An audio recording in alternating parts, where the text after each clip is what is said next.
Alors bonjour et bienvenue au podcast Au-delà des murs, le show qui a pour but d'inspirer la construction de bâtiments performants et écologiques. Je suis votre co-animateur Philippe. Et je suis votre co-animateur JS.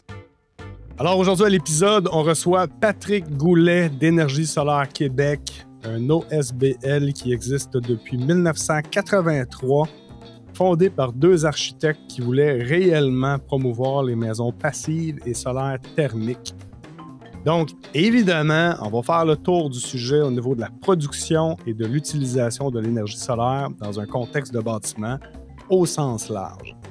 D'ailleurs, quel est le contexte québécois aujourd'hui au niveau du solaire? Plus spécifiquement, quel est l'enjeu vis-à-vis Hydro-Québec et la perception de la société d'État face au solaire, un sujet chaud. Aussi, comment arrive-t-on à Net Zero ou Net Zero Ready? Le bâtiment est performant, oui, mais la production aussi est essentielle pour y arriver. On va faire un tour d'horizon au niveau de la métrique Net Zero, comparativement avec le reste du monde. Évidemment, on va parler cash, combien ça coûte et le retour sur investissement attendu selon Patrick. J'ai bien hâte d'entendre son opinion sur la chose. Pour le segment geek de l'épisode, on va pousser le technique.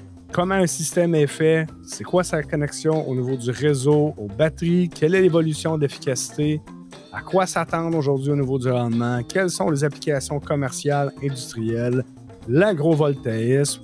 Un sujet chaud aujourd'hui que j'ai bien hâte de discuter. Alors, bienvenue Patrick. Ben, merci. Un peu, M. Goulet. Ben moi, je suis un retraité de Hydro-Québec, au plus bizarre que ça peut paraître. J'ai toujours joué dans le domaine de l'énergie, évidemment. Ma formation, c'est technicien en génie civil, puis j'ai toujours été sur les chantiers. Je suis un gars de chantier, j'aimais beaucoup les chantiers. Alors j'ai monté dans l'échelle hiérarchique, là, tranquillement, pas vite, là, mais j'ai pas juste travaillé à Hydro aussi, j'ai travaillé ailleurs, là. La construction, ben, c'est toujours un métier instable, là. Tu fais un chantier, c'est fini, on s'en va ailleurs. Mais à partir de 90, là, quand je suis rentré, je suis retourné à Hydro parce que j'ai commencé en 81. Puis là, c'était du on et off. Dans la construction de postes, je faisais des chantiers, j'ai travaillé sur toutes sortes de projets. Mais à partir de 90, j'ai jamais quitté Hydro-Québec. 90 jusqu'à ma retraite en 2018. Là, j'ai gravi là-dedans. Au début, c'était la gestion de chantier. J'étais là sur place pour contrôle de qualité des travaux. Puis négocier des entrepreneurs. Puis, à un moment donné, j'ai rentré au bureau, on m'a offert un poste là, d'estimateur, planification de projet. Alors là, je suis tombé estimateur, toujours dans le domaine du poste. C'est les postes de n'importe quelle tension, en fait. Puis bon, là, j'ai monté là-dedans. Là. À la fin de ma carrière, j'étais devenu spécialiste en validation, estimation, contrôle de coûts de projet. Puis là, là, je repassais en revue les estimations des autres personnes, là. C'était vraiment pour faire du check and balance, là. C'est pour être certain que ce qui est écrit là, bon, ça fait du sens, puis ça va respecter les coûts, là, si on veut, là. Mais tu sais, c'est pas évident, là, quand on travaillait, souvent, on faisait des projets là, qui vont être faits dans 2 ans, 3 ans, 4 ans, voire 5 ans. Fait que l'estimation, ça a ses limites là, sur ce que tu peux faire. Parce qu'il y a plein de choses qui peuvent se passer en 5 ans. Là. Le coût de l'essence a explosé, l'énergie, tu sais, il y a toutes sortes de choses qui vont venir influencer. Fait qu'on essaie toujours d'essayer de prévoir. Prévoir, ça, c'est un grand mot. Mais c'était un peu ça, là, la job que j'avais à Hydro-Québec. Tu es président du CA là, en ce moment d'Énergie solaire Québec là, depuis 2017, c'est bien ça? Ouais, ouais. Tout le monde savait que j'étais sur le point de partir pour la retraite. On m'a demandé, tu sais, ça te tente-tu, Patrick, de prendre la présidence? J'en ai parlé avec ma conjointe, puis là, elle me dit: «Ah, ben oui, c'est un beau projet de retraite, ça va être le fun, tu sais». Là, ben, c'est le fun encore, là, OK, mais c'est plus une job, je veux dire, c'est plus un projet de retraite, là, c'est une job. Je veux dire, j'ai jamais été autant occupé, là, c'est complètement fou, là, je participe à des colloques, là, je passe des entrevues. Hier, j'étais à Cube Radio, la téléjournal, j'ai passé là. Ça n'arrête pas, là, le Journal de Montréal, ça finit plus, là. Puis là, je reçois des demandes de toutes sortes d'affaires, là. J'ai jamais été aussi occupé. Ouais, c'est spécial. On est dans un moment spécial, là, dans la transition, là. Puis là, le solaire prend pas mal le plancher, je te dirais, au Québec, là. Oui, parlant de solaire, là, c'est quoi la mission d'Énergie solaire Québec? Pourquoi ça existe? L'organisation, c'était vraiment d'éduquer les gens là, sur l'économie d'énergie, sur le passif, sur le solaire, tous les avantages de faire ça, puis expliquer tu sais, clairement c'était quoi, où on est rendu d'un coup. On allait visiter des sites, justement, les excursions solaires. Tu sais, c'est vraiment dans le but d'éduquer les gens et aussi d'aider l'industrie de l'autre côté, dans le sens pour les faire connaître. Puis c'était un peu aussi, pour aider le grand public. Le répertoire, ça sert à ça, là. C'est pour que les gens trouvent les vrais professionnels parce qu'on s'en il y a eu toutes sortes d'histoires, là, dans le solaire, et au début surtout, là, des incompétents. Puis il y a eu, j'ai participé avec, le Journal de Montréal pour dénoncer, des arnaqueurs qui te faisaient croire que tu n'auras plus besoin d'hydro, là, tu vois? C'est n'importe quoi, là, ça dit n'importe quoi. Fait que ça, le répertoire, c'est justement pour filtrer, les vrais défauts, là, parce que c'est moi qui les mets dans le répertoire, fait que je m'assure avant et ils passent en entrevue. Donc là, dans le fond, le répertoire, est-ce que les gens doivent payer? Comment ça marche pour être sur le répertoire? Non, c'est un service public, c'est gratos. Puis ça va le demeurer comme ça. Là, même les installateurs ne payent pas pour l'instant, là, à être dedans, là. Moi, c'est l'idée dans ça, là, c'était de la bâtir avant. Tu sais, il faut que tu te donnes une crédibilité parce qu'il ne faut pas oublier une chose, Énergie solaire Québec, là, avant moi, là, ben, c'était Benoît Perron.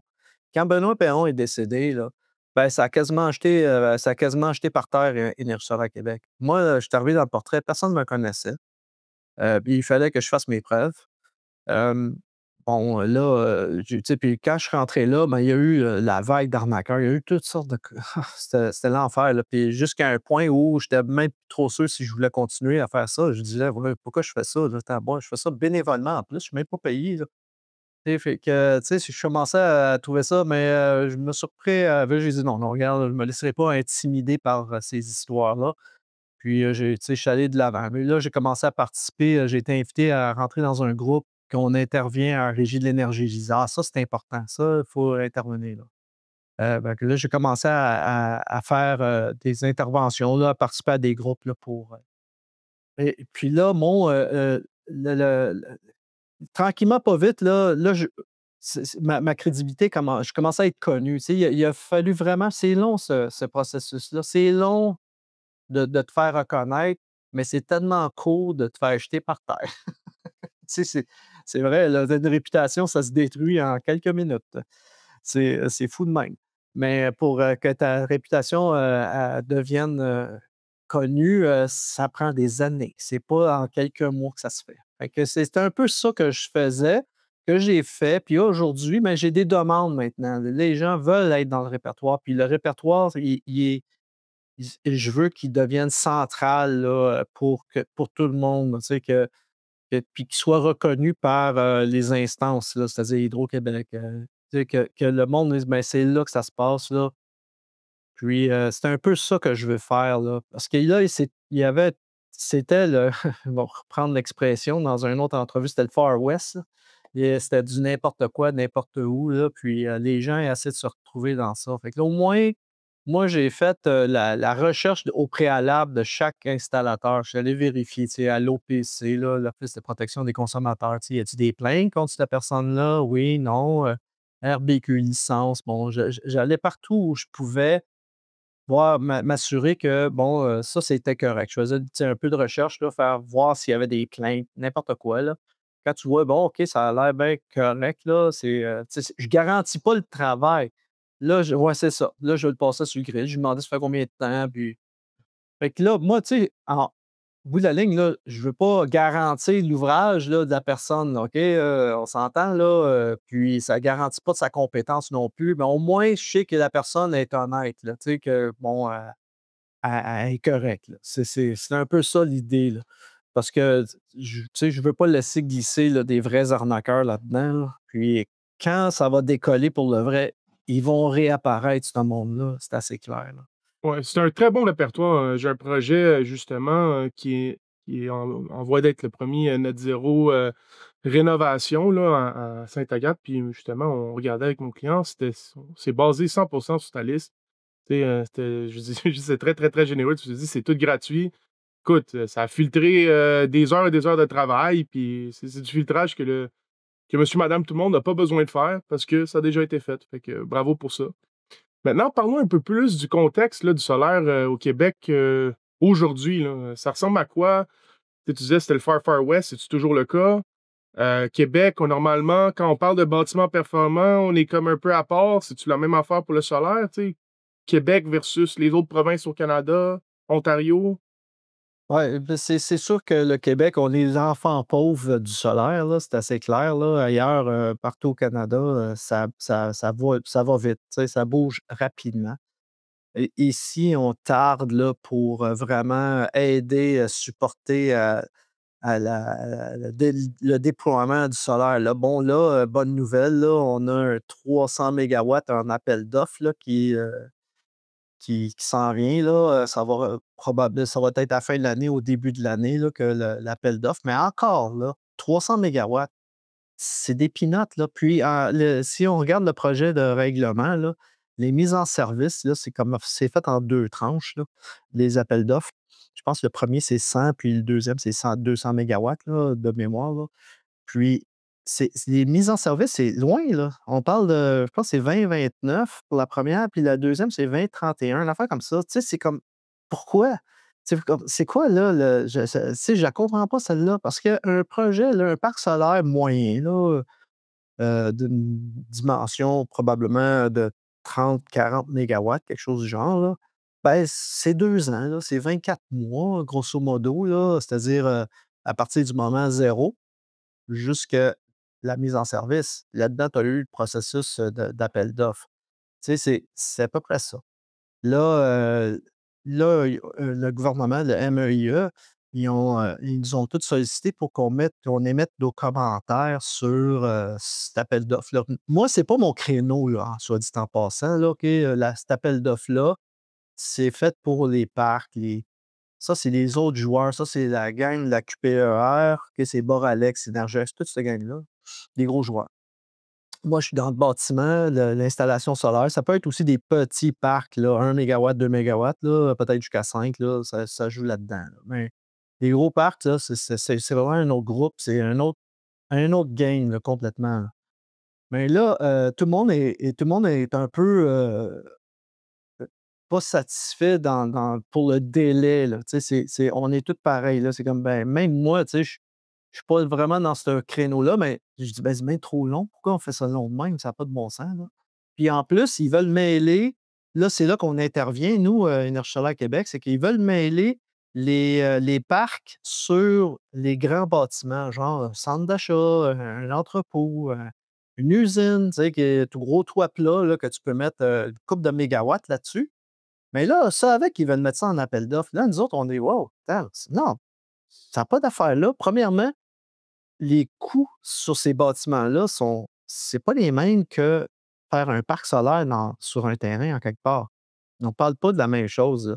C'est mettre en compétition 2 affaires qui ne devraient pas être en compétition. Fait que là, moi, tu sais, nous autres, on préconise de séparer ça de l'appel d'offres. C'est-à-dire, les bâtiments, ça devrait être un programme. Ça devrait être pas du tout des appels d'offres, mais tu fais juste présenter ton projet à Hydro-Québec, puis là, ils le regardent. Ouais, on peut le brancher sur le circuit, puis let's go, on va aller de l'avant. L'avantage de ça, c'est que tu n'as pas de perte de temps comparativement à faire un parc qui est dans un champ n'importe où, là, parce que tu n'as pas de BAP ou très peu. Là. Parce que là, tu es sur un toit d'édifice, il n'y a personne qui voit ça, ça ne dérange à rien de la nature, tu sais, zéro une barre, là, il n'y a rien. Tu fais juste foutre ça sur le toit. Là.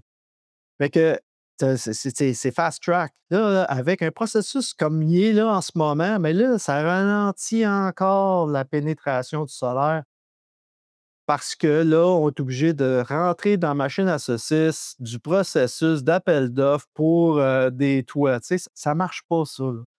Fait que nous autres, c'est ça qu'on recommande là, au gouvernement, c'est retirer tout ce qui est parc sur toit, là, sur toiture, sur bâtiment, sur n'importe quoi, là, complètement retirer ça, puis faire un programme. Là. En Nouvelle-Écosse, là, ils ont, je regardais, là, ils viennent de sortir ça, là, ça s'appelle Solar Garden, Community Solar Garden. OK? Puis eux, leur objectif, c'est d'instaurer 100 mégawatts de solaire en Nouvelle-Écosse. Puis, ils font ça d'une autre manière complètement. L'approche est totalement à l'opposé de ce qu'on fait ici, là. C'est-à-dire qu'il n'y a pas d'appel d'offres, pas de processus d'appel d'offres.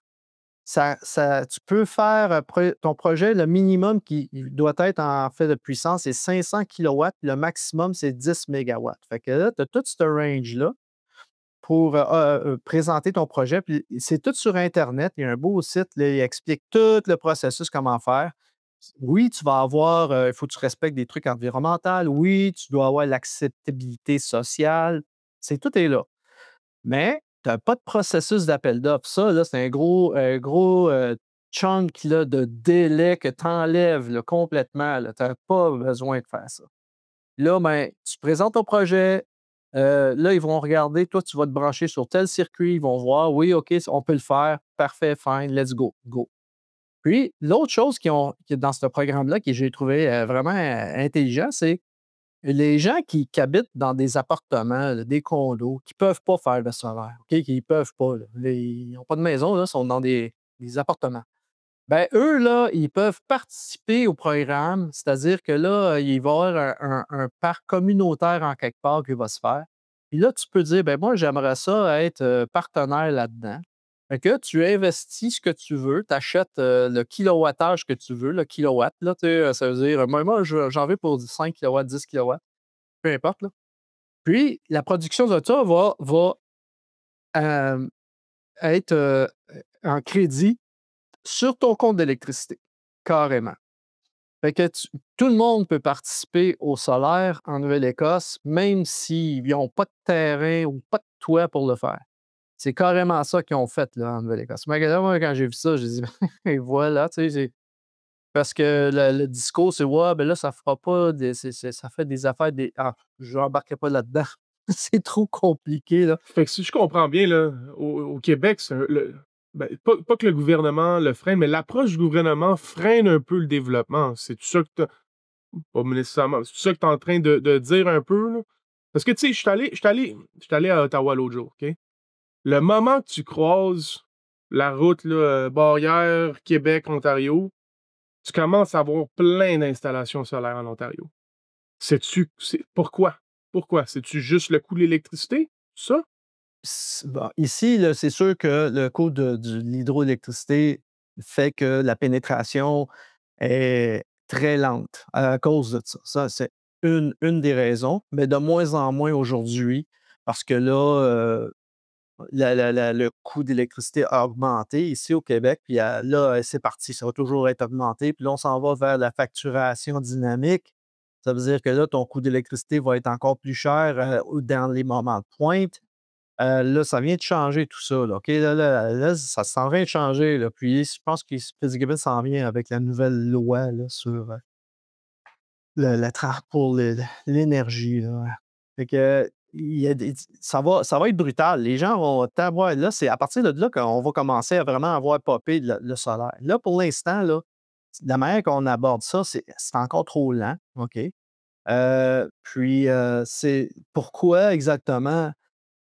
Tu sais, tu le vois, ça sort, là. Ils sont pas convaincus. Ils sont pas convaincus. Moi, là, je suis comme: «Ça se peut pas, là. Hey, le reste de la planète est en train de se tapisser de panneaux solaires, puis toi, tu es pas convaincu encore? Ah, tabouère, on a un problème, là, vraiment, là». Parce que, écoute, là, le dernier là, colloque que j'étais, là, c'est la CanREA, qui se trouve être l'Association canadienne là, d'énergie renouvelable. Il a garoché ça pendant l'entrevue. Il dit ah, nous autres, au ministère, on ne connaît pas bien ça, le solaire. Puis même Hydro-Québec avec ne connaît pas bien ça, le solaire. Ça taboue. On est bien parti. Fait que là, j'ai dit, mais on est dans une salle qu'il y a bien du monde ici qui connaît bien ça, le solaire, là. Et si vous n'êtes pas capable, là, on peut vous aider. Puis là, c'est un peu ça qui se passe, les commentaires, puis tout le monde là, qui essaie d'influencer. On va finir par aboutir, je le sais, tu sais, puis ils sont pas convaincus pour le coût aussi. Ils sont comme moi, on va voir, là, c'est pour ça qu'on fait 300 mégawatts, là, on veut voir, il va être combien de kilowattheures, si tu compétitif, le solaire est devenu plus bas, c'est l'énergie la plus abordable planétaire, là. OK? Ça a battu tout, là, ça bat tout. Ici au Québec, là, on va arriver là. OK? Notre hydroélectricité était vraiment pas chère, mais là, on est rendu au coût du kilowattheure pour le résidentiel, si on veut, là. Quelqu'un qui se fait une installation, ben là, le kilowattheure maintenant d'une installation solaire versus le coût du kilowattheure à hydro, ben, on est en dessous de la deuxième tranche. OK? Parce qu'on a la première tranche qui est le premier 44 kilowattheures là, qui est le patrimonial. Mais la deuxième tranche, elle a grimpé. Là. Mais là, le coût de ton installation est plus basse que ce coût-là. Là, fait que là, on est rendu là. Évaluer sur combien de temps, en fait, le coût? Parce que ça, tu dis que ça revient moins cher, mais j'imagine c'est quoi, c'est la durée de vie probable? Comment tu calcules ton rendement pour dire que le coût il coûte moins cher? Ouais, je pense qu'il est calculé sur 30 ans, 25 ans ou 30 ans. Moi, je ne peux pas te dire, là. Ça vient de mon conseiller scientifique Yves Poisson qui travaille au CanMet Énergie. OK? C'est la sommité au Canada. Il est docteur physicien en photovoltaïque. Puis lui, il passe son temps à faire de la recherche. Ben ouais, on est rendu à combien? On est rendu. Puis là, c'est lui qui a affirmé ça, là, que là, selon tous les chiffres qu'il voit, on est rendu plus bas que le kilowattheure de la deuxième tranche de Hydro-Québec. Bon, avec des sommités comme ça qui dévouent leur vie professionnelle à ça, quelle est la vision d'Hydro-Québec par rapport au solaire actuellement? Ou, OK, attends, on va aider un peu la question. Oui, on va aller vers le solaire, mais on va englober toutes les énergies renouvelables. Il n'y en a pas tant que ça, là, mais c'est quoi la vision d'Hydro-Québec par rapport à ça? Bien, ça, la vision, il va falloir que tu poses la question à Hydro-Québec, premièrement. Moi, je peux pas non, dire c'est quoi leur vision. Là. Ce que je peux te dire, par contre, c'est qu'ils sont encore timides. Là. Là, ils sont en train d'ouvrir, là, OK, sur toutes les. Parce que, quand on va revenir un peu dans l'histoire, là, les premières éoliennes, ils ont 25 ans. Là. Puis, moi, je travaillais à Hydro quand c'est arrivé, ça, les premières éoliennes. Là, tout le monde se déchirait leur chemise dans la boîte à Hydro-Québec. Là. Ça n'a pas d'allure. On payait 15 cents du kilowattheure, puis bang, bang, let's go. Moi j'étais, ben non, il faut faire ça. Là. J'ai dit, c'est des technologies émergentes. Là. C'est normal que ça coûte cher au début, mais si on ne fait rien, ben, on n'apprendra pas. OK? Fait que, moi, je suis d'accord. Je suis d'accord avec ça. J'étais pour ça. Puis bon, aujourd'hui, ben, on est rendu quoi, à 6 cents du kilowattheure, je crois, la production éolienne. C'est compétitif là, avec l'hydroélectricité. Là. Écoute, la Romaine, le dernier projet qu'on a fait, ben, bon, soi-disant, là, c'est 6,4 cents du kilowattheure qui sort ça, c'est sans le transport. Fait que, on est rendu là on est vraiment rendu là, dans des coûts là, qui sont compétitifs. Le solaire, ben, si je regarde ailleurs, les parcs, là, surtout pour les parcs, puis c'est pas mon créneau, les parcs, là, moi, je suis plus dans le solaire, comme je disais, le bâtiment, là, mais si tu regardes pour les parcs, ben, là, on voit sortir ça à 3 cents, 4 cents, 3 cents du kilowattheure. Fait que moi, je crois que quand on va en faire un parc pour le vrai ici, là, il va être compétitif.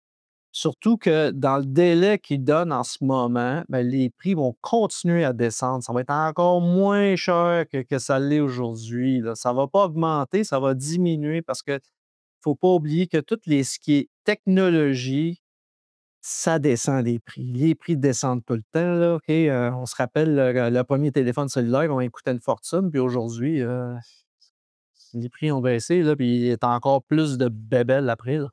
Mais tu sais, c'est un peu pareil pour le solaire, là. Les processus de fabrication ne cessent de se performer puis de vraiment rendre le coût plus bas, là. Alors, c'est inévitable, là. Le solaire va dominer comme énergie partout sur la planète, là. C'est quasiment rendu ça, là.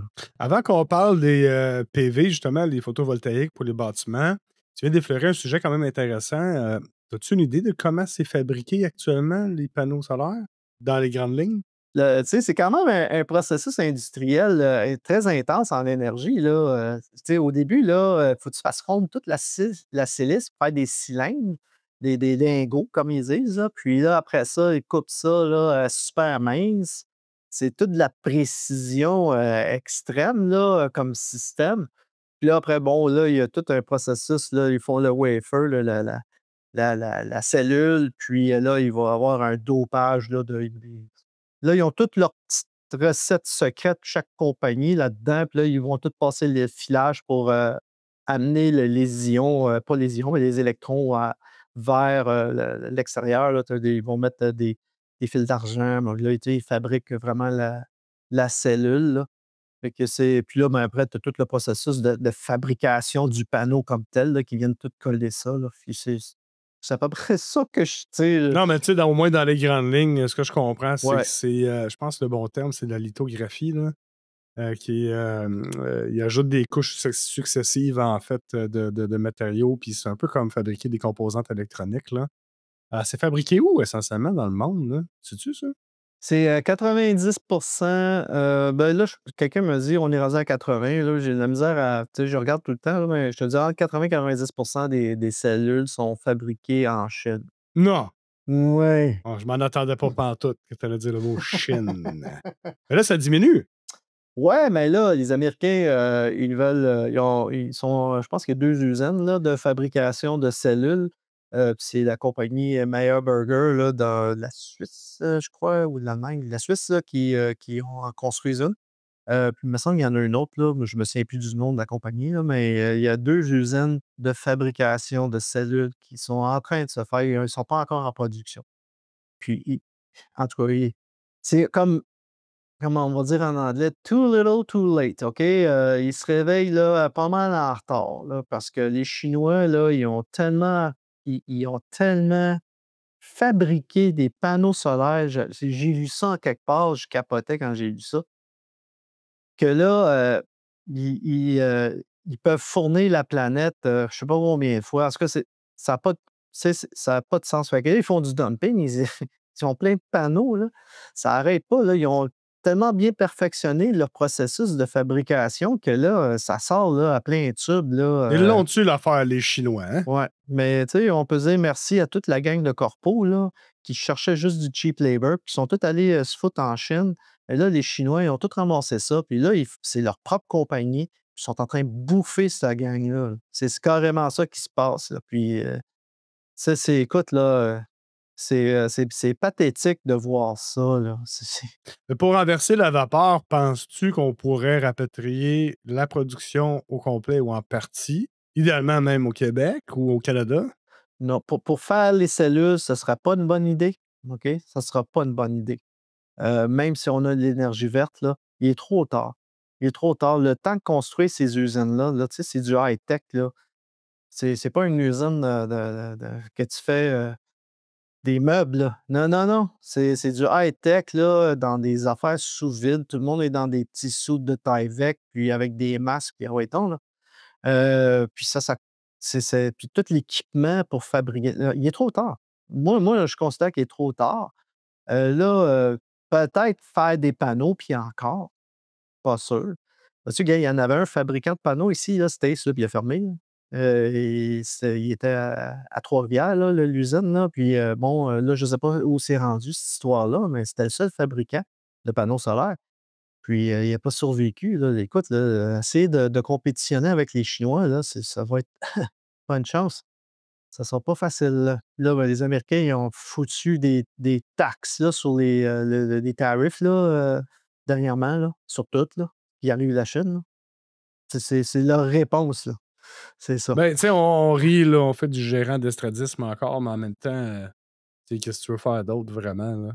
Ah non, c'est tellement un sujet, comme un éléphant dans la pièce, hein, ce sujet-là, la Chine aujourd'hui, là. Puis rapatrier toutes les technologies, on dépend de la Chine. Ben, en même temps, ça donne un équilibre mondial, là. Je suis zéro politisé au niveau mondial, là, mais non, il y a quelque chose à faire avec ça. Je sais pas à quel point il faut rapatrier, mais c'est jamais bon dans une balance d'équité ou de négociation, peu importe la relation, c'est pas bon quand quelqu'un a 90% du bâton de son bord. Non, quand tu deviens un monopole, là, c'est pas mal moins intéressant, là, pour le reste. Ouais. Exact. Bon, de façon plus positive, parlons justement des bâtiments net zéro. C'est un peu aussi l'application intéressante là, du solaire. On passe au-dessus du PV, mais on peut parler aussi du thermique, parce que y a le PV qui est la conversion en fait d'énergie solaire en justement d'électricité, via les panneaux de silice que tu parlais. Il y a aussi le thermique. Est-ce que d'après toi, le solaire est la seule façon d'atteindre le net zéro pour les bâtiments? Non, mais tu sais, je veux dire, il faut que tu fasses, la conception, ben, moi, j'ai toujours été un pro, économie d'énergie aussi, là. Puis, tu sais, c'est toujours, la première affaire que tu fais, c'est ça, là. C'est tu commences par, boucher les trous, isoler ton toit, tu sais, il y a plein de choses que tu peux faire avant même de penser à mettre, du solaire. Puis, c'est la première affaire, là. C'est ça, là. Ça, c'est souvent les gens, quand ils m'abordent puis ils me demandent, qu'ils veulent faire du solaire, puis je leur pose la question: «Pourquoi?» Puis là, ils me disent: «Ben, je veux payer moins cher l'électricité». Mais là, je les regarde, je dis: «Ben, peut-être, rends ta maison plus performante en commençant, là, puis après ça, le solaire, tu fais ça c'est à la toute fin». Tu sais, quand tu auras tout passé au travers de la liste là, des choses que tu peux faire avant de faire du solaire, c'est comme ça qu'il faut le faire. Puis mon exemple, là, c'est mes électroménagers ici. Là. Tu sais, j'ai pas de solaire encore ici, moi, là. Ça s'en vient, là, parce que je vais le faire, là, mais j'en ai pas là, pour l'instant. Pourquoi? Mais j'ai changé ma cuisinière pour une induction, consomme moins. J'ai changé pour mon réfrigérateur, ben, il est rendu très haute performance. Écoute, selon la charte Energy Star, ça va coûter 30$ par année d'électricité pour faire rouler ce frigidaire-là. Il est tellement performant, je ne l'entends même pas. Mais je l'entends pas, carrément. J'ai changé mon lave-vaisselle aussi, même affaire. Tu sais, haute performance, super silencieux. Tellement performant que c'est lui qui te donne l'argent à la fin de l'année, là. Ah ouais, ben c'est ça. C'est payant. C'est payant. Mais tu sais, c'est des choses comme ça qu'il faut faire avant de se lancer dans des grosses dépenses, parce que c'est quand même assez coûteux, le solaire, là, même si les prix descendent, là, ça demeure un gros investissement quand même. Fait que, tu sais, rends ta maison performante, regarde partout où tu peux, change toute lumière pour des LED, fais tout ce qu'il faut, là. Ça, c'est des choses que tu peux faire toi-même. Tu n'es pas obligé de passer par un professionnel. Ça fait que, tu sais, c'est pas si cher que ça. Tu as des subventions pour certaines choses. Là, tant mieux, profites-en. Fait que, tu sais, c'est toutes ces choses-là, il faut faire avant, là, parce que ce que j'aime dire tout le temps aux gens, quand ils me disent: ben là, je veux pas payer trop cher de l'hydro. L'hydro, c'est rendu trop cher». Là, je pars à rire. J'ai dit: «On est les moins chers en Amérique du Nord, monsieur ou madame». Là, tu sais. Comme, arrêtez de dire que ça coûte trop cher. Là. Le problème, c'est que peut-être que vous consommez trop ou bien votre maison n'est pas performante. Il est là le problème. Tu sais, commence pas à me dire que ça coûte trop cher à Hydro-Québec, là, OK? C'est pas ça pantoute, là. Puis l'autre chose, il leur dit, ben, c'est pareil comme si vous me dites que votre véhicule consomme trop, puis vous ajoutez une deuxième tank à gaz dedans Ben oui, mais on sait que c'est ça la solution. pour régler le problème. Écoute, c'est sûr que c'est la réponse pas qu'on voulait entendre, mais écoute, c'est la réponse c'est sûr qu'on partage la même pensée, là. On a un podcast du bâtiment performant. C'est la façon la plus chère. On dit toujours le négawatt, là, c'est l'énergie qu'on consomme pas. Tu sais, pour les auditeurs, là, net zero ready. Écoute, moi, j'ai un projet qui est net zero ready. Qu'est-ce que ça veut dire? OK? Premièrement, j'ai pas de production d'énergie. Ready, ça veut dire que j'ai pas de production, mais j'ai démontré que j'avais l'espace pour faire de la production d'énergie et pouvoir offsetter ma consommation énergétique sur une base annuelle, qu'on garde ça sur une base annuelle. C'est-à-dire que, premièrement, j'ai dû aller réduire ma consommation énergétique. Dans mon projet, c'est environ 80 de la réduction d'énergétique. Mais pour atteindre le net zéro, dans un contexte résidentiel, il faut faire de la production d'énergie. Je crois que c'était pas mal ça la question de JS, là. Puis je crois que solution résidentielle, puis disons-le un peu plus dans un contexte un peu plus urbain, ben écoute, la production d'énergie, il y a pas mal juste le solaire qu'on peut aller mettre, là.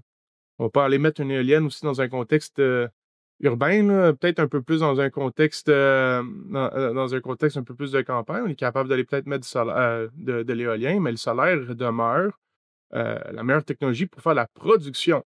Mais seulement après qu'on ait vraiment réduit les charges initialement. Fait que ça, c'est très, très, très important.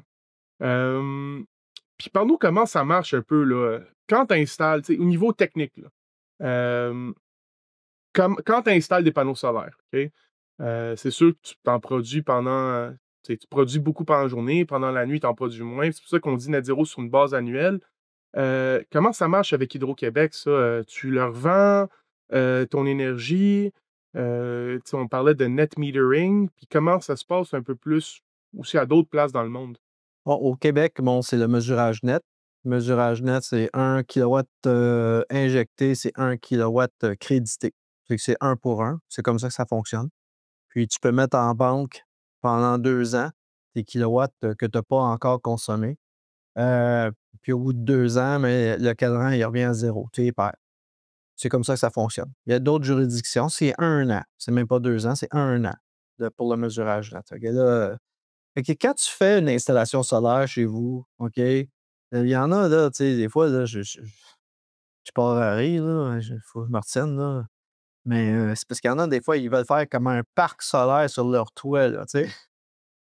Puis là, je suis comme, «Mais tu pas besoin de toute cette production-là». Ils disent, «Ouais, mais là, moi, je vais en vendre, je vais en vendre». Je dis, «Non, tu vends rien, là, c'est un crédit». Puis là, mais de toute façon, tu vas le perdre parce que tu ne seras jamais capable de bouffer tout ce que tu produis. Ça ne marchera pas, ton affaire. Ça va te coûter trop cher. Puis tu vas perdre un paquet de kilowattheures que tu aurais pu consommer à la place. Fait que, tu sais, quand tu fais une installation solaire sur une maison, c'est l'équilibre, là. Tu regardes ta maison, comment elle consomme. Là, tu mets, OK, ben, je vais avoir besoin de tout ça pour couvrir ma consommation. Tu sais, puis là, ben, tu vas arriver avec une installation plus raisonnable. Puis là, ben, c'est sûr que parfois, il y a des moments, là, surtout l'été, là, que tu vas moins consommer, tu vas produire plus, puis là, tu vas injecter beaucoup. Ben là, tu as le choix rendu là, là. Tu peux ajouter des batteries dans ton installation. Là, ça fait grimper le prix, évidemment, là, mais si tu veux, parce qu'il y en a, là, c'est je veux rien donner à Hydro-Québec. Il y en a, là, qui ont cette attitude-là maintenant. Je veux rien donner à Hydro-Québec, je veux tout la garder à moi. Fait que là, je m'achète des batteries, let's go, on met ça. Fait que là, ma consommation elle reste chez nous. Puis moi, c'est ce que je trouve le plus logique là, dans cette installation-là, c'est consomme toute ta production. Injecte-la pas, là, OK? Nous autres, on n'est pas dans une situation comme en Allemagne, là, où les Allemands, eux, ils veulent vraiment faire un virage. Fait que là, ils ouvrent les vannes, ils achètent. Tu sais, tu peux faire de l'argent avec si tu veux. Tu reçois. Ben, c'est un autre contexte, là. Ici, on n'est pas là. On n'est pas dans ce contexte-là. Fait que c'est plutôt là, garde-la chez vous, consomme-la. Tu sais. Puis Hydro-Québec va être content de ça. D'ailleurs, oui et non, là, dans le sens où ça ne sera pas un paquet d'injections qui arrive de tous les bords, de tous les côtés, là, dans son réseau. Ça va rester dans les maisons, mais ça fait moins de vente d'électricité en quelque part pour eux. Mais là, regarde, ils vont toujours en vendre de l'électricité. C'est le modèle économique, la manière qui est bâti, là, qu'il va falloir tout revoir, là, repenser. Là. Il faut arrêter de continuer business as usual. Là. OK, là, il y a une nouvelle façon de produire, puis les gens peuvent produire leur propre énergie en partie. Mais là, le modèle, il va faire qu'il change au complet, là. On ne peut pas continuer comme c'est là en ce moment. C'est correct le mesurage net en ce moment. Moi, je suis très à l'aise avec ça, le mesurage net, là. Il y en a d'autres qui aimeraient vendre leur électricité, là. Moi, je suis pas un pro. Pour les parcs, puis ces choses-là, c'est correct, là, OK? Ou une usine qui a un parc sur toi, ça, c'est correct. Mais Pour le résidentiel, là, ben, je vendre l'électricité, ouais, mais moi, je suis pas un pro comme ça. Moi, je suis plus mesurage net, garde-la chez vous, consomme-la toute. C'est un peu plus. Ta maison, là, elle va être performante, puis elle va être le mesurage net, pas le mesurage net, mais le net zéro, là, conception, là, c'est vraiment ça, là. C'est que tu gardes tout, tu consommes toute ta production, tu restes là. Fait que là, tu ne trouves pas à en tirer tant que ça à Hydro-Québec, là. Tu gardes l'équilibre, là. Donc, en date d'aujourd'hui, en 2024, si je résume ce que tu viens de dire, c'est qu'on est mieux de faire un bâtiment ultra performant avec toutes les pratiques qu'on connaît, là, l'étanchéité, bonne fenestration, bonne isolation, diminution des ponts thermiques, l'énergie non requise à utiliser est la meilleure, dans le fond, à économiser en réalité, c'est celle que tu n'utilises pas. En deuxième temps, ce serait quasiment être, pas nécessairement totalement off-grid, mais ta première source d'énergie devrait être ta propre production que tu emmagasines dans des batteries, qui normalement ne devrait pas être si élevé que ça si tu as vraiment fait un bâtiment performant ou rénové, parce que ça, il y a beaucoup de mégawatts cachés dans la rénovation. C'est super important. On l'apprend depuis 2 ans dans le podcast. Donc, finalement, un bon bâtiment performant, pas une attitude, mais une conception un peu off-grid. Puis à la limite, tu te gardes quand même une connexion pas avec Internet, là, oui, ça c'est important, mais avec Hydro-Québec, en cas de pépin quelconque. Fait qu'Hydro-Québec, pour une maison performante, devrait être un backup. Ouais. C'est faisable aujourd'hui? Ben, on est presque. Ben, on approche. Je dirais pas qu'on est presque rendu là parce qu'on est encore bien d'ouvrage, là, les maisons, tu sais, le parc immobilier au Québec, on s'entend, là, c'est pas performant pour pantoute, là. Et puis, quand j'ai discuté avec Daniel Perrault, là, de Énergie 3R, il m'a dit, il dit: «Il y a juste 2 affaires qu'on a besoin de faire, c'est isoler les toits puis boucher les trous». Tu sais, puis déjà, là, on va avoir des gros gains à faire ça au Québec parce qu'on s'entend, là, les vieilles maisons comme la mienne ici, là, mon duplex, là, ben, c'est 1959, là. Tu sais, c'est l'isolation, là, j'ai pas touché à ça encore, là. Puis, isoler mon toit, là, c'est un toit plat, c'est compliqué, OK? C'est compliqué, puis c'est coûteux. Puis en plus le fait de parce qu'il y a un ingénieur, ça donne un exemple un peu là, de les contraintes, là, OK? Parce que là, on dit: «On va tout isoler, toi, attends une minute, toi, time out». Parce que moi, j'ai fait des gros travaux de réno ici, là. Et j'ai enlevé un mur porteur, j'ai remplacé ça par une poutrelle, la colonne, puis là, j'ai fait venir un ingénieur en structure, il a tout regardé ça, tu sais. Puis là, à un moment donné, j'y ai parlé, j'ai dit: «OK, à un moment donné, moi, je vais isoler mon toit aussi». Là, il me regarde: «Ah, ben là, attends une minute, là. Là, c'est parce qu'à Montréal, les toits plats, à cause de la charge morte, la neige, OK, ben là, c'est tant je ne sais plus c'était combien du pied carré, là. Là, il me dit: ben, le fait d'être isolé, là, la neige ne fond plus parce que les toits pas isolés, la neige fond. Fait que tu te trouves à pas, accumuler de la neige sur ton toit, fait que tu as pas la charge, OK? Fait que là, il dit: «La neige s'accumule». Et là, si la neige s'accumule, tu grimpes la charge, ton toit là, de cette conception-là, de cette grosseur-là, ben là, il va falloir, renforcer le toit. Il va falloir, ajouter, grossir la colonne qui est là, ajouter une poutrelle ici. Là, j'ai dit: «Tabarnak, ben, attends une minute là. Là, c'est quoi que tu Oui, me dis oui, là?» mais la neige isole. Ça aussi, c'est quelque chose que le monde Ouais, pense pas. La ben neige isole. oui. Elle a un facteur isolant. Ouais, ouais, ouais. À fond, OK? À fond, elle isole pas, là, parce que moi, là, à fond, c'est ça qui se passe. Parce que je pisse la chaleur par en haut. C'est pas compliqué, là. Fait que là, tu te dis: «Ah, tabarouette, je l'avais pas vu celle-là, mais là, il a raison en tabarnouche». Tu peux pas, isoler un toit plat de ces époques-là sans renforcer la structure parce que, si tout a été calculé en conséquence, là, dans ce temps-là, à plus ou moins, là. Mais aujourd'hui, on est dans une autre affaire, là. Là, tout le monde check tout, là. Puis il a raison, là. Il a carrément raison. Même si on est dans le changement climatique, il va y avoir de moins en moins de neige, là, mais on s'entend, là, s'il y a une grosse tempête, ça peut arriver dans un climat extrême, là, puis qu'on se ramasse avec 60 centimètres, puis là, ton toit est isolé. ça fait de la neige sur ton toit, ça, là. Oui, il faut vraiment y penser parce que c'est pas juste des réchauffements climatiques qu'on vit, c'est des changements. Qui dit plus d'énergie dans l'atmosphère, dit plus d'évaporation, dit plus de potentiel de neige, de pluie, puis etc. Euh, Fait que dans le contexte, quand c'est arrivé, ça, tu te dis, ah, ben, je vais isoler ma toiture. Puis là, il te dit, non, non, attends, là, il y a un potentiel coût de ta perspective de consommateur de la rénovation, là, à ce moment-là. Est-ce que vous avez regardé un peu les coûts ensemble? Puis, c'était quoi, mettons, le surcoût pour vouloir être performant? Ben, regarde, moi, je suis de formation génie civil. Fait que, tu sais, je suis capable de faire pas mal toute la job au complet. D'ailleurs, c'est moi qui l'ai toute faite ici, la job, là. OK? Il n'y a pas un entrepreneur qui est rentré ici, là. J'ai tout fait la job. Euh, bon, l'isolation du toit, ça, c'est pas mal plus ardu. Il y a différentes techniques que je regarde. Là, je suis comme. Toi, j'y regarde. Là. Puis là, puis c'est pas mal plus touché comme travail. Là. Tu sais, tu peux isoler sur le dessus que j'aime moins, là, directement refaire sur le toit, refaire après ça l'imperméabilisation là, par-dessus. Celle-là, ben, celle-là, je la trouve moins performante. Sinon, après ça, ben, là, tu tombes avec ouvrir le toit par en haut, puis là, rentrer, mettre l'isolation comme ça. Sinon, ben, là, c'est par en l'intérieur ici, puis injecter là, voyons, je ne sais plus. Cellulose. La cellulose, exact, merci. Injecter de la cellulose. Ben, c'est toutes des interventions assez coûteuses et qui fait bien du dégât. Puis après ça, j'ai la structure à changer. Là. Pour la structure comme telle, à l'époque, il m'avait dit quoi faire exactement. Là. C'était pas si pire. OK? C'était pas si pire.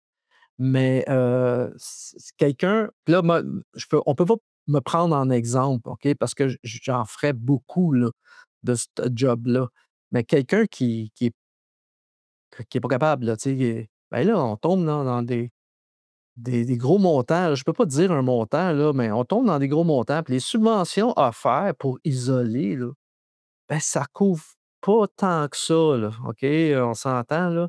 Tu sais, ça va. Puis en plus, là, des histoires que j'entends à propos de ça, les entrepreneurs, quand ils apprennent que tu as la subvention, ils grimpent le prix. Ben ça, tu sais, écoute, je sais pas, là. C'est des histoires que j'entends, là. Ben, tu sais, là où il y a des hommes, il y a de l'hommerie, là. Perso, je fais pas ça, mais ça m'étonne pas, là. Je veux dire, t'as commencé en disant ça. T'as fait un ménage des arnaqueurs dans le photovoltaïque, puis je le vois tellement, là. Ouais, ouais, t'auras plus besoin d'électricité avec tes photovoltaïques. J'ai vu ça dans les thermopompes, là. Ah ouais, t'as plus besoin de chauffage électrique. Ah non, il y en a eu Ouais. C'est sûr. Il faut prendre tout ça avec un grain de sel. Là, tu sais. Exactement. Fait que, tu sais, cette situation-là, ça sera pas évident, là, parce que les toits plats à Montréal, là, des constructions des années 40, 50, 30, là, il y en a plein, là. Puis, c'est une évaluation structurelle à tous les fois parce qu'il faut que tu évalues là, la charge sur. Puis là, il faut que tu saches c'est quoi qu'il y a dans c'est quoi qu'il y a dans le plafond. Là? C'est des quoi? Des 2 par 8, 2 par 10? C'est quoi des. Eh boy! Tu sais, moi. Moi, je vais rajouter mon petit point là-dedans. Là. Tu sais, je me spécialise dans ça. Des rénovations de bâtiments très, disons, centenaires ou plus. Là, OK? Chaque bâtiment, il faut qu'on le regarde. On ne peut pas regarder. Il n'y a pas de solution one size fits all. Ça, c'est le principe clé des rétrofits, c'est que faut que tu agglomères ça avec quelque chose. Disons, là, tu me parlais, il y a plusieurs façons de le faire. Tu peux faire un toit thermos, tu peux le garder à un toit ventilé, les toits plats comme ça. Ça dépend de ton bâtiment existant. Ça dépend de son état. Ça dépend, disons, de ta toiture. Comme tu dis, si ta toiture est déjà à refaire, ben écoute, ça va peut-être être mieux de le refaire par en haut ou par en bas. Fait que faut jamais. Tu vas prendre une solution one size fits all. Il y a toujours une façon, il y a toujours une solution qui est toujours plus propice au bâtiment en question. Puis ça, c'est ce qu'on fait. C'est ce que je fais au jour le jour. Tu sais, le client vient me voir, ben, OK, j'ai ce bâtiment-là, je veux faire ça. Ben, c'est peut-être pas la meilleure solution pour ton bâtiment. OK? Fait que c'est important de regarder tout ça. Maintenant, j'aimerais poser une petite question avant qu'on passe un peu plus à le futur du photovoltaïque ou disons, l'innovation dans le photovoltaïque, juste voir, tu sais, Hydro-Québec, récemment, avec son programme Logivert, subventionne très, très fortement le géothermique, OK? Ce qui est intéressant. Je sais pas pourquoi ils ont décidé que géothermique, c'était, l'avenir qu'ils voulaient aller, mais ça a créé un énorme essor dans le marché. La demande était très, très forte parce qu'honnêtement, la subvention aussi est très, très haute, là. Puis disons le marché québécois, là, géothermique était 0 prêt pour ça, là. Tu sais, j'ai quelques projets qui veulent installer du géothermique, puis écoute, le monde sont occupés maintenant déjà, bookés un an et demi à l'avance, là, c'est fou. Disons, là, on parlait de subventions, tu me disais qu'au Québec, pour le solaire, en ce moment, il y a pas de subvention pour le solaire. Puis si on était, puis si dans un futur proche, disons, le Québec était prêt pour à subventionner le solaire, serais-tu prêt?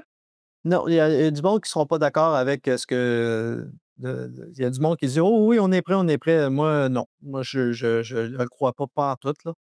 Puis, le problème, là, c'est que parce qu'on n'a jamais vraiment fait quelque chose pour que le solaire pénètre, que ça crée une industrie, un peu comme les éoliennes, là, il y a 25 ans. On a fini par créer l'industrie, puis là, ben, tu sais, on en fait des éoliennes, là, tu sais, ben, le solaire, c'est un peu pareil, là, dans le sens où, on n'a jamais vraiment supporté, ce monde-là, les installateurs. Ils en font des jobs, là, mais tu sais, c'est pas comme, c'est pas le Klondike, là, OK? Puis là, ils sont pas, ils ont pas une grosse équipe. Tu sais, j'en vois, là, qui se cherchent encore, du monde pour travailler. Ils ont de la misère, tu sais, à trouver des gens. Heu, si on est puis là, si du jour au lendemain, on arrive avec, des programmes de même, c'est sûr que là, il y en a qui vont tous courir, ils vont vouloir faire du solaire parce que là, il y a une opportunité qui vient de s'ouvrir, surtout les maîtres électriciens probablement, mais c'est parce qu'il y en a, ils ne savent pas faire ça. Ils n'ont jamais fait ça, là. OK? Puis il va en avoir, là, comme je disais, là, ils vont tous popper, là, ils vont tous apparaître tout d'un coup, là, puis ils vont tous se déclarer experts là-dedans.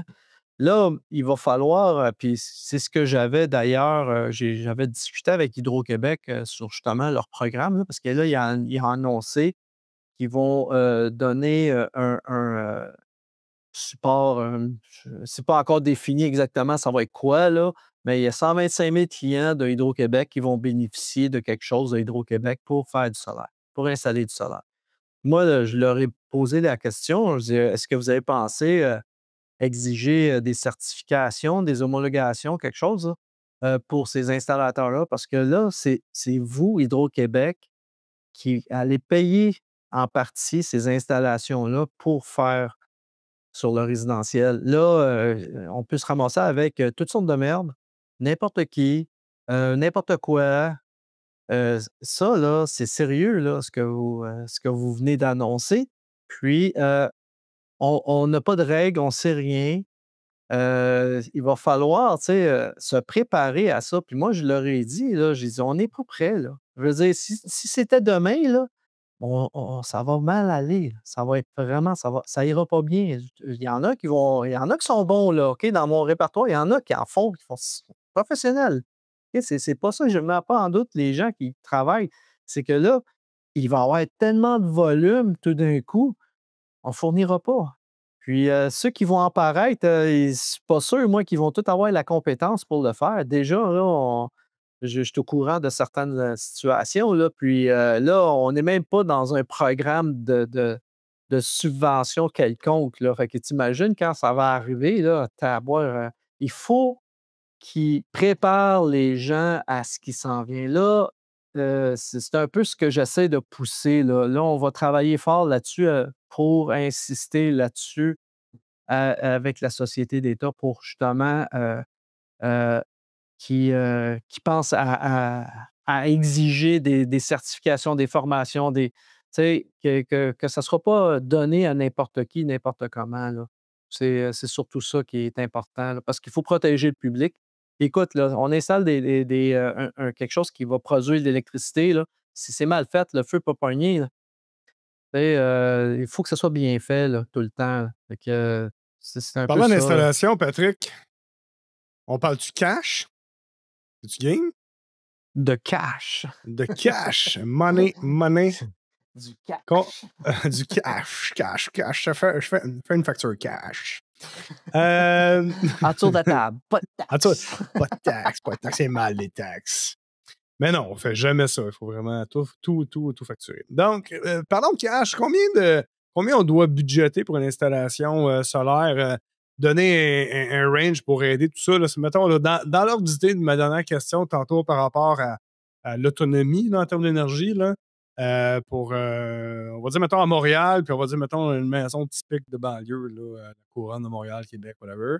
Combien qu'on doit budgéter pour se dire, OK, là, ça a du sens, considérant qu'on va faire des améliorations de performance du bâtiment, là, combien qu'on devrait se budgéter? Ça, là, c'est pareil que me demander combien ça coûte un char. Ben, c'est ça. Combien ça coûte, Patrick? Comment? C'est budget. Et ouais, parce que premièrement, c'est la grosseur de la maison, comment tu consommes, il y a tellement de choses à regarder, des paramètres, là, tu sais, c'est énorme, là. Tu sais, ça peut te coûter 10, 15 000, 20 000, ça peut aller jusqu'à 40 000, 50 000. Je peux pas te dire un budget, là, c'est impossible pour moi là, d'arriver et de dire un budget. Ce que je peux te dire, c'est qu'en moyenne, OK, selon les stats de Hydro-Québec là, concernant le mesurage net, j'ai les stats, là, la moyenne, là, c'est entre 4 et 5 kilowatts. C'est entre 4 et 5 kilowatts les installations dans le résidentiel. Alors, si tu te dis, OK, entre 15 et ça veut dire à peu près entre 12 000 et 15 000 là, ça va jouer là-dedans. Ça va jouer dans ce range-là de coût. Ça, c'est pas de batterie, par contre. Pas de batterie. Grosso modo, 3000 du kilowatt. 3 piastres. Ouais, 3000 du kilowatt, ouais. Ouais, ça, là, c'est une règle du pouce, là, Ouais, à rapide, peu OK? près. Tu sais, c'est pour te donner une idée, là, dans quoi tu vas jouer, là. Parce que si tu regardes, tu commences à gratter un peu, là, ben, tu peux avoir ça moins cher, tout dépendant des régions, OK? Moi, j'ai vu des prix vraiment pas chers, là. Alors, ben, tu sais, je veux pas donner ça comme chiffre, là. Je dis toujours, là, regarde, 3 piastres, pouf, le watt, 3 piastres le watt. Ben, c'est ça, tu sais, c'est une règle du pouce. Puis, ça, on parle souvent, on demande souvent cette question-là moi, j'ai ça quand on me la demande de même sans avoir fait un projet, mettons, dans le cadre de mécanique, là. Il y a toujours des éléments qui vont faire varier plein de choses. Mais tu es capable de dire, au moins, avec un budget de même, j'ai une base. Je peux m'aligner vers ça. Évidemment, il y a le contexte, il y a la structure, j'imagine, il y a comme l'implantation. Les Ouais. batteries, évidemment, ça va varier. Puis, probablement que les batteries vont dropper avec le temps. Ouais, ben, les prix descendent, là, ils continuent à descendre, les prix des batteries, là, mais là, avec l'affaire de Biden, les États-Unis, là, ils ont collé parce que là, encore là, les batteries sont pas mal toutes faites en Chine. Mais Ah, non, arrête, c'est pas vrai, ça. ouais. Fait que ça vient jouer un peu dans ton budget, ça aussi, là. Ouais, effectivement. Fait que, tu sais, à 3 piastres du watt à quelque chose, plus les batteries. Puis ça, c'est supposé durer 25-30 ans. En fait, un panneau solaire, la longévité des panneaux solaires, là, c'est au-delà du 30 ans, là. Parce qu'il y avait un bon article là, qui célébrait le 40e anniversaire d'un petit parc de 10 kilowatts sur un toit d'université en Suisse. Puis là, ils ont commencé à checker chaque panneau, la performance où il était rendu. Il y en a qui étaient à 60, il y en a qui étaient à 80. Euh, Fait que puis ça, c'est de la vieille technologie, là. Il y a 40 ans, là, les cellules, ils étaient pas mal plus épaisses, OK? Puis, la technologie, la recherche, tout le développement a tellement, évolué en 40 ans. Alors aujourd'hui, les panneaux qui se font aujourd'hui, moi, je suis sûr qu'ils vont passer, ils vont défoncer le 40, là, ils vont s'en aller en 50 ans, là. Tu sais, là, je spécule, là, quand je dis ça, Oui, là. exact. Mais Mais ça a du je veux sens, là. dire, là, si je me fie à le premier 40 ans qui vient de passer, puis on voit les cellules qui continuent à fonctionner à 60 minimum, puis à 80 pour certaines, ben là, tu te dis: «Eh boy, aujourd'hui, on en sait tellement plus sur comment rendre les cellules encore plus performantes». Ben, j'ai comme l'impression que ton panneau solaire va durer longtemps. Exact. Fait que c'est encore mieux pour ton retour sur investissement. Ben oui. Rapidement, mettons, une liste d'épicerie, c'est quoi un système de panneaux photovoltaïques? Évidemment, tu as la cellule, tu as le panneau en soi, tu as probablement une structure que tu as besoin pour le tenir. Le racking, Le ouais. racking, ouais, c'est ça. Le Tu as besoin racking, évidemment du câblage électrique pour amener ça à ton c'est ça. panneau. Tu as Ton besoin d'un onduleur, un onduleur. l'onduleur. En fait, maintenant, tu as les micro-onduleurs qui sont installés en dessous de ton panneau. En dessous des panneaux. Ouais, OK, c'est ouais. ça. Ouais. Ça, tu peux en avoir, je pense que c'est un micro-onduleur pour deux panneaux là, de mémoire.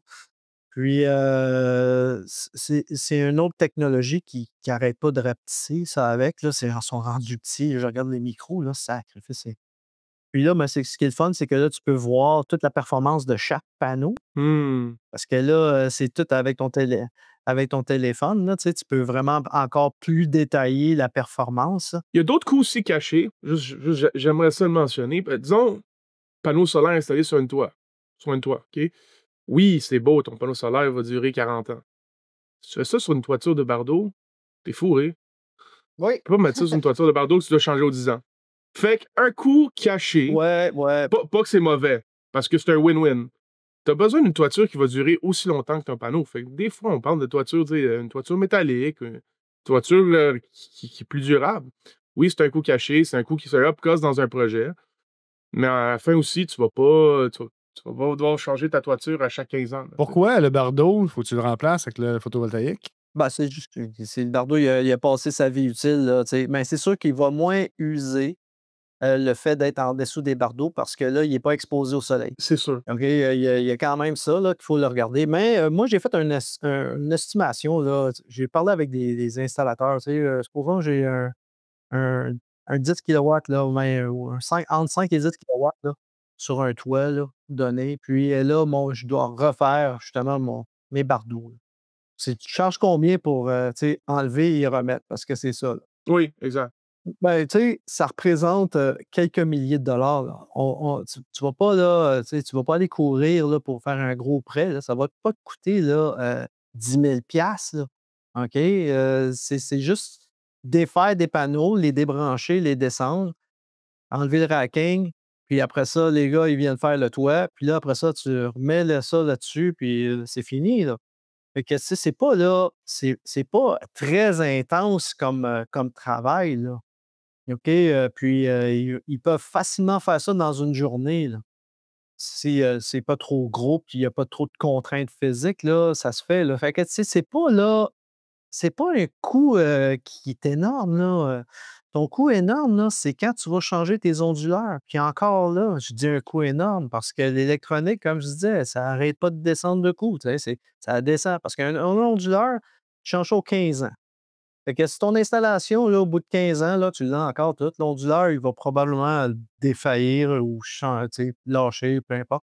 Là, ben, tu vas le changer. Et un onduleur, c'est assez coûteux, là. C'est la composante la plus chère là, dans ton installation solaire. Là. C'est quand même assez cher. Mais encore là, aujourd'hui, oui, mais dans 15 ans, ça va être quoi? Là? Ils vont être peut-être encore plus petits et moins chers. Tu sais. Fait que sais, c'est faire comme je disais là, au tout début, là, faire de l'estimation de la projection dans 15 ans, heu, Pas évident. c'est assez difficile. C'est pas évident, là. C'est vraiment pas évident, là. Par contre, on peut spéculer sur l'avenir des panneaux photovoltaïques, en tout cas du PV.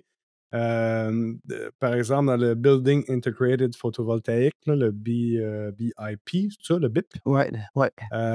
Il y a des vitres qui intègrent des cellules photovoltaïques. Il y a même des revêtements extérieurs. Il y a même la peinture. Il y a de la peinture. Il y a de la peinture Ouais, ouais. photovoltaïque. Ouais, ouais, Hein? ouais. Ils roulent ça, là, puis ça génère, tu sais. Wow!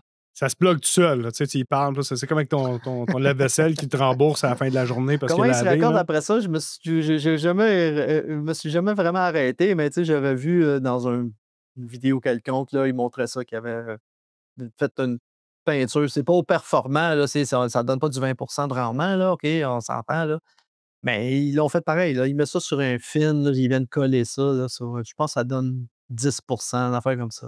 Quand même, c'est quand même là. Quoi d'autre, là? C'est quoi l'avenir, mais en fait, du solaire, là, selon toi? Le perovskite, ça, c'est le Saint Graal. C'est le Saint Graal. Le quoi?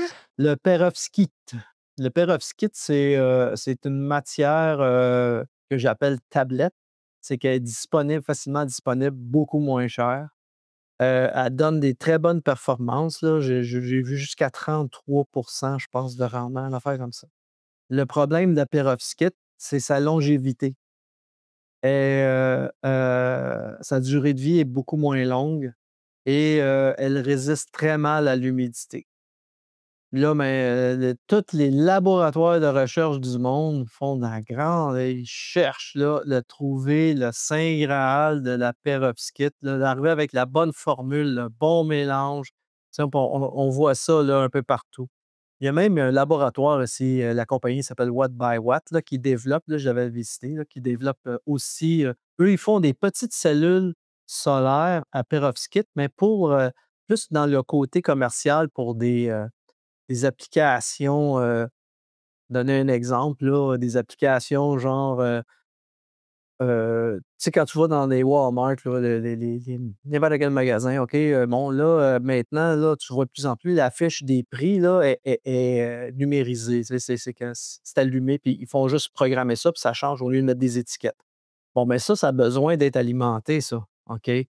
Et là, ben, avec le perovskite, la beauté du perovskite, c'est que ça produit même avec la lumière artificielle.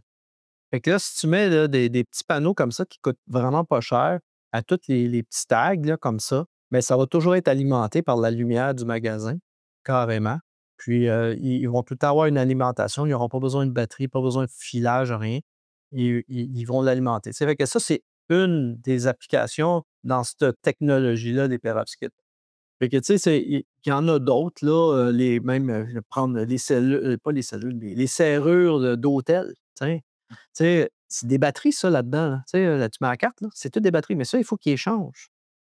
Puis ils jettent les batteries, hein, ils mettent d'autres batteries, OK? Il faut qu'ils échangent, là. C'est une fois par année ou je sais pas trop la durée de vie, là, peu importe, là. Mais là, si tu mets un petit perovskite comme ça, ben, il va l'alimenter tout le temps. Oui, parce que ça devient comme un transfert d'électricité, c'est l'électricité Wi-Fi, là, finalement. Hey, on y arrive! C'est l'électricité Wi-Fi. Ouais, ben ça, c'est. Ouais, mais l'électricité Wi-Fi, c'est Tesla qui avait commencé ça, cette histoire-là. Ouais, Moi, effectivement. ça me fait penser aux calculatrices, là. Quand, tu sais, quand t'es jeune, tu jouais avec la la petite cellule, Ouais, là, ta calculatrice, là, tu vois qu'il y avait presque... ça disparaissait, le chiffre, là. ben ouais, ben ouais. C'est le fun, ça. C'est le Ouais, fun. fait qu'une perovskite, c'est des applications comme ça, mais là, ils veulent vraiment fabriquer des grands panneaux en perovskite, là, un mélange hybride là, avec le silicium. Bon, je suis rendu là, c'est la grosse recherche, là. J'ai lu une couple de papiers là-dessus, là, mais on n'est pas.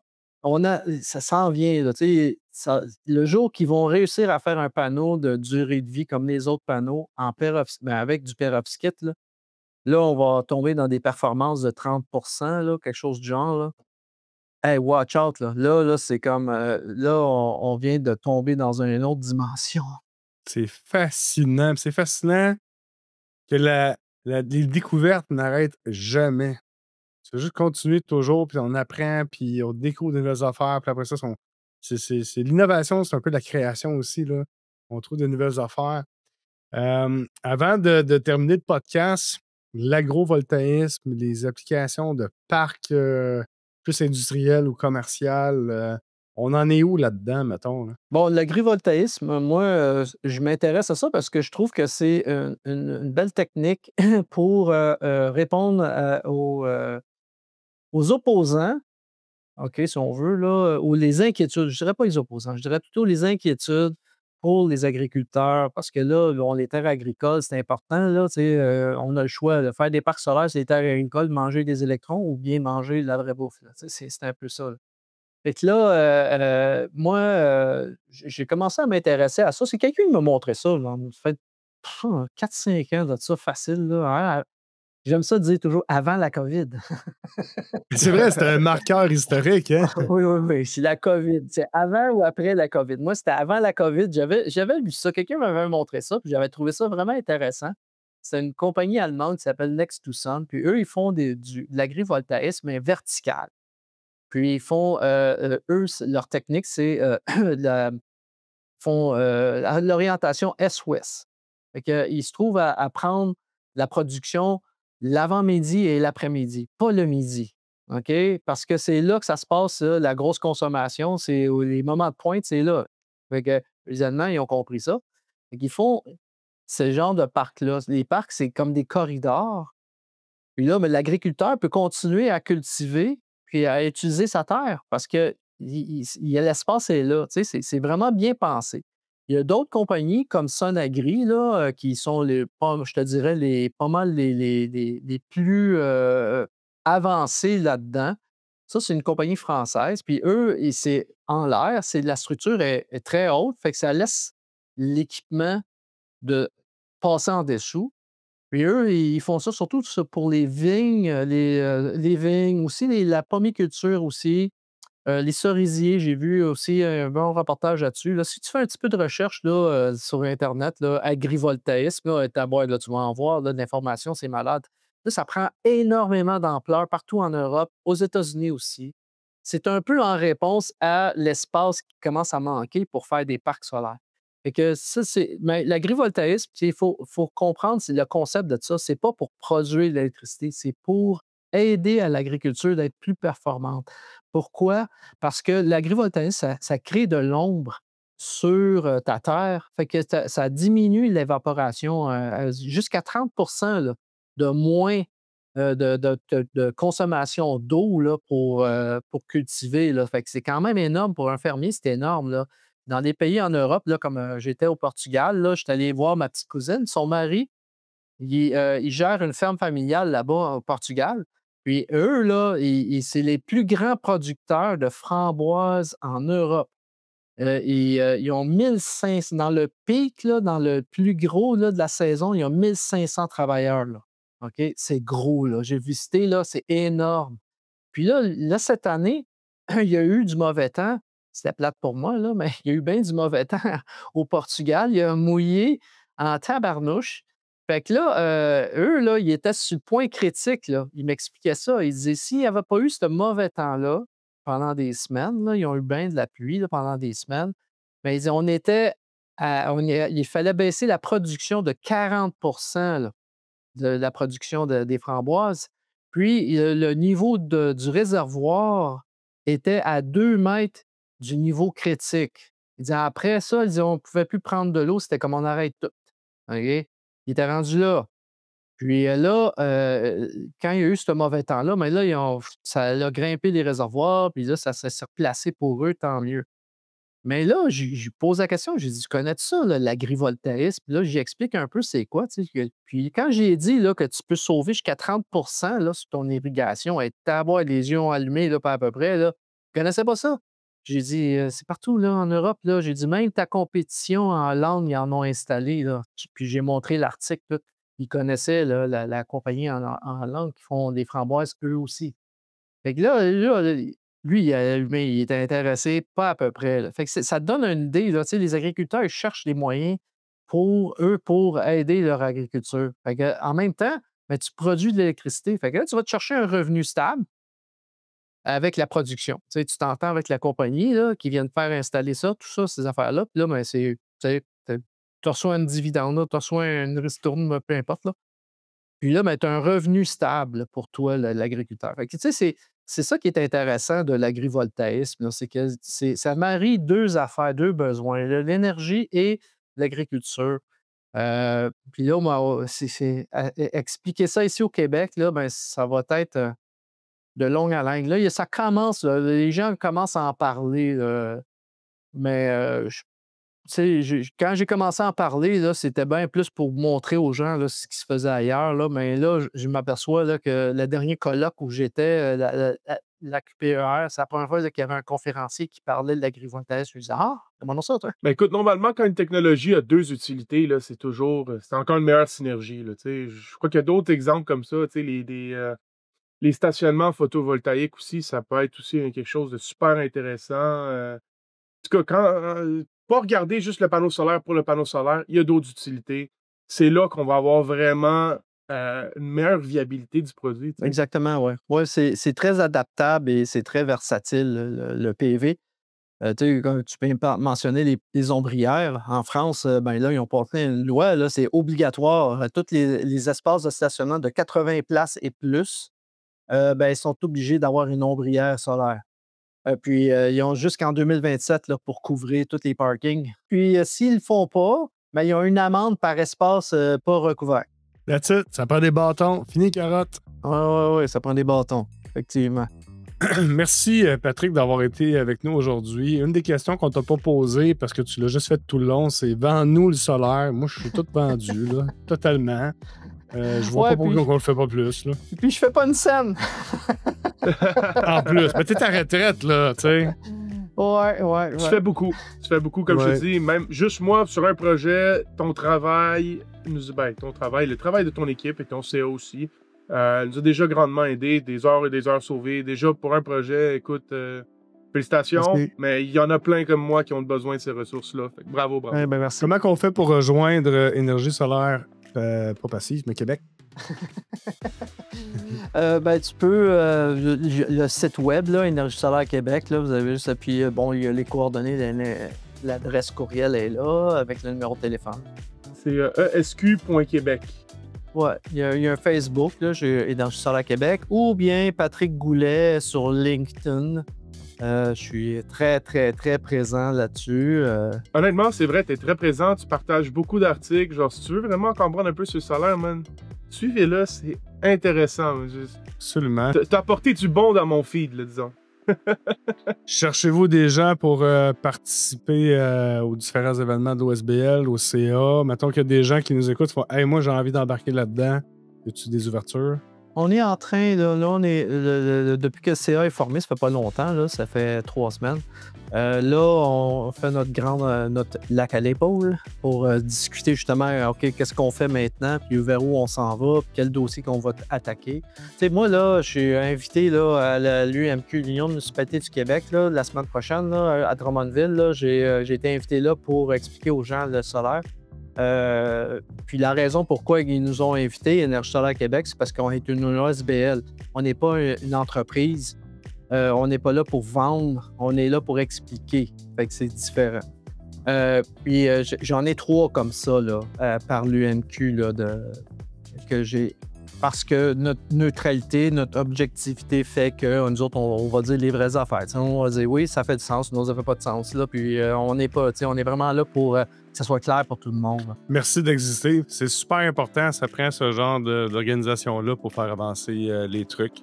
Merci beaucoup d'avoir été avec nous, Patrick. Merci, Patrick. Oui, merci.